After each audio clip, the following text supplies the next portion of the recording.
Hello guys, আপনাদেরকে এখন দেখাবো কিভাবে বড়শিতে সুতা লাগাবেন। তো দেখা যাক, কতটা সুতা মেপে নেবেন, তারপরে কিছু একটা দিয়ে কাটে নেবেন। কাটার পরে ওই যে দুটা কাটবেন, তারপরে বড়শি নেবেন। এই যে এটাকে বলে কোয়া বড়শি। বড়শি নেওয়ার পরে এই যে একটা প্যাঁচ দিবেন, দুইটা প্যাঁচ দিবেন, তারপরে বড়শি এটার ভিতরে ঢুকাবেন, তারপরে এমন টান দিবেন, এই মাথায় আনবেন, তারপরে একটু একাবেন, তারপরে দুইটা একটু টান দিবেন।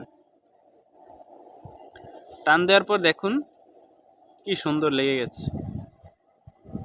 তো এতেও যদি আপনার কোনো সন্দেহ থাকে, তারপরে একটু টান দিবেন, টান দেওয়ার পরে দুইটি গিট্টু দিবেন।